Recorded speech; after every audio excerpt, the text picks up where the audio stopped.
एक बार फिर से स्वागत है अपनी ऑनलाइन कक्षा में। हम पढ़ रहे हैं औद्योगिकरण का युग, जो कि कक्षा 10 का इतिहास का चैप्टर नंबर 4 है। अब हम पढ़ेंगे कि किस प्रकार से जो यूरोप महाद्वीप था उसमें औद्योगिक परिवर्तन किस प्रकार से हुआ था, किस रफ्तार से हुआ था। अगर यूरोप महाद्वीप में बात करें हम सूती उद्योग की, तो 1840 से पहले सूती उद्योग था, यानी सूती जो कपास उद्योग था वो प्रथम स्थान पर था। लेकिन 1840 के दशक तक तो ये प्रथम स्थान पर था।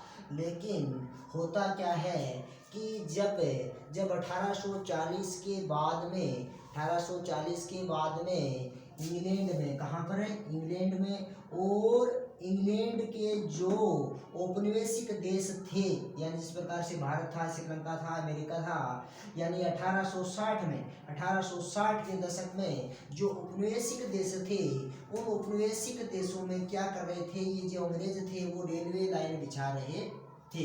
रेलवे लाइन बिछा रहे थे, तो रेलवे लाइन बिछाएंगे तो क्या होगा कि लोहे और स्टील की आवश्यकता है वो क्या होगी, ज़्यादा होगी। जब लोहे और स्टील की आवश्यकता ज़्यादा होगी तो होता क्या है कि लोहे और स्टील का उत्पादन इंग्लैंड में कहाँ इंग्लैंड में ज़्यादा होने लग जाता है, और जो कपास उद्योग प्रथम स्थान पर था वो खिसक कर कौन से स्थान पर आ जाता है, दूसरे स्थान पर आ जाता है। और जो लोहे और स्टील उद्योग था वो 1873 तक आते आते कौन से स्थान पर आ जाता है, प्रथम स्थान पर आ जाता है। तो सबसे पहला कारण हो गया कि जो 1840 के दशक था उस तक जो उद्योग था इंग्लैंड में सूती वस्त्र उद्योग या कपास उद्योग वो प्रथम स्थान पर था। लेकिन उसके बाद 1840 में उन्होंने क्या कर दिया, इंग्लैंड में क्या करने लगे, रेलवे लाइन बिछाने लगे। और 1860 के दशक में क्या करने लगे, जो उपनिवेशिक जो देश थे, जिस प्रकार से अपना देश भारत है, अन्य देश है,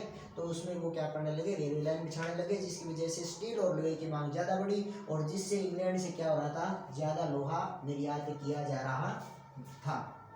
दूसरी बात ये थी कि जो अपने पुराने उद्योग थे, यानी जो पुराने उद्योग थे, यानी जिस प्रकार से घरों में लोग क्या कर रहे थे, कोई चीज़ का उत्पादन कर रहे थे, उनको अचानक ही एक साथ ही, ऐसा नहीं था कि इतना मशीनी युग आ गया कि एक साथ ही हम उनको बाहर छोड़ दें। उनको हम जो इंग्लैंड के लोग थे वो पीछे नहीं छोड़ पा रहे थे, यानी जो नए उद्योग थे वो पुराने उद्योग को आसानी से हाशिए पर नहीं रख सकते थे। उसके कई कारण थे। क्या था, देखो, 19वीं सदी के अंत तक 19वीं सदी के अंत तक तकनीकी रूप से विकसित उद्योग में काम करने वाले मजदूरों की संख्या कम थी। कपड़े का ज्यादा उत्पादन अब भी घरों में हो रहा था। यानी जो 19वीं सदी है उसका जो अंत का टाइम है, अगर हम 1870 की बात करें, अगर हम 1880 की बात करें, तो जो तकनीकी रूप से जो उद्योग थे उन उद्योगों में लोग थे वो कम काम किया करते थे, और जो घरों में जो काम थे वो लोग क्या किया करते थे, ज़्यादा किया करते थे। और ज़्यादा जो कपड़े का उत्पादन था वो क्या होता था, घरों में ही ज़्यादा होता था। यानी लोग है वो अभी भी मशीनों पर क्या नहीं कर रहे थे, विश्वास नहीं कर रहे थे। और जो पुराने उद्योग थे, पुराने उद्योगों में परिवर्तन करने वाले परिवर्तन कैसे होगा, गति होगी। गति कौन से, भाप से चलने वाले जो ईंधन थे, ठीक है ना, तो उसमें इन भाप से चलने वाले जो इंजन थे उससे क्या हो रहा था, सूती कपड़े का निर्माण हो रहा था, धातुओं का निर्माण हो रहा था, ठीक है। लेकिन ये जो उद्योग थे ये तय नहीं हो रही थी, ये जो उद्योग थे ये क्या नहीं हो रहे थे, जो पुराने उद्योग थे उनको वो क्या नहीं कर पा रहे थे, पीछे नहीं छोड़ पा रहे थे। यानी पुराने तरीके से जो लोग काम कर रहे थे उनको पीछे नहीं छोड़ पा रहे थे।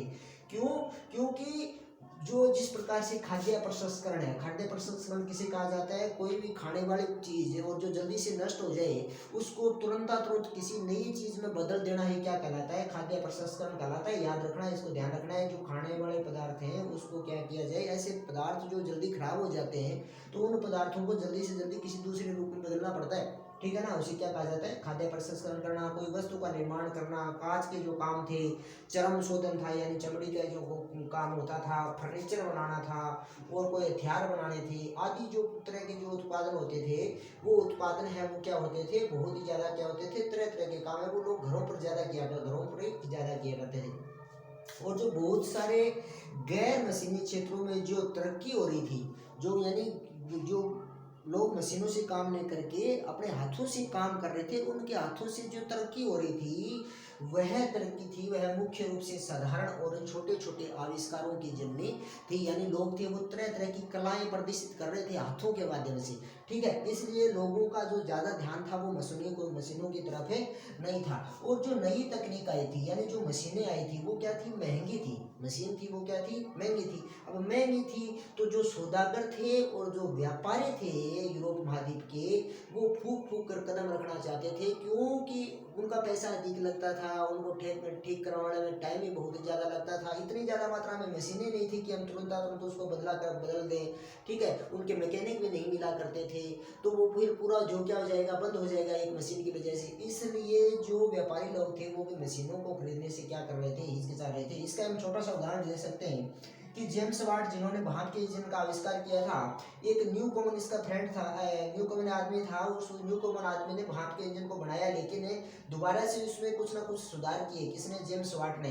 कब बनाया था, 1871 ईस्वी में बनाया था। कब बनाया था, 1871 ईस्वी में। और जो भाप का इंजन जेम्स वाट ने बनाया था, कब बनाया था, 1871 ईस्वी में। उसने क्या किया, अपना एक दोस्त था इसका, किसका, जेम्स वाट का, जेम्स वुल्टन एक उद्योगपति था। उसको क्या किया कि ये जो भाप के इंजन थे इनका उत्पादन करने के लिए कहा गया कि आप क्या करो, इनका उत्पादन करो। लेकिन इसने, मैथ्यू वुल्टन ने क्या किया, बहुत से जो भाप के इंजन थे उनका निर्माण करवाया। लेकिन हुआ क्या कि जो व्यापारी हैं, जो सौदागर हैं, वो तो इन्हें खरीदना नहीं चाह रहे हैं। तो 19वीं सदी तक हम बात करें तो मात्र 321 ही इंजन, भाप के इंजन ऐसे थे जिनका क्या कर रहे थे, लोग प्रयोग कर रहे थे। यानी वो क्या रहना चाहते थे, मशीनों से दूर रहना चाहते थे कि मशीनों से हमें क्या है कि मशीनों से हमें नुकसान होगा।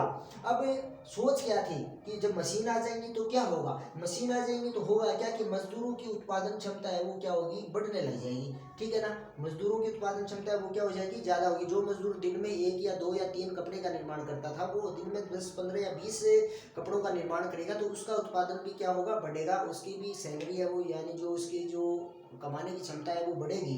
तो इसकी वजह से जो शक्तिशाली प्रौद्योगिकी को अपनाने से अब भी उद्योगपति थे वो क्या हो रहे थे, हिचकिचा रहे थे। क्यों हिचकिचा इसलिए रहे थे क्योंकि जो मशीनें थी वो क्या हो जाती थी, ज़्यादातर जल्दी से जल्दी खराब हो जाती थी।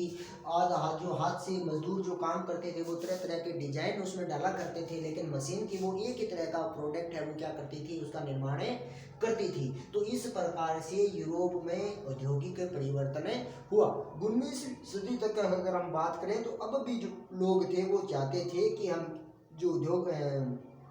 जो सौदागर थे और जो व्यापारी थे वो ये चाहते थे कि हम मशीनों से काम नहीं करके और अपने मजदूरों से ही काम करवाएंगे। यानी जो सौदागर और जो व्यापारी थे वो मशीनों में अब भी किसी प्रकार का इंटरेस्ट नहीं ले रहे थे।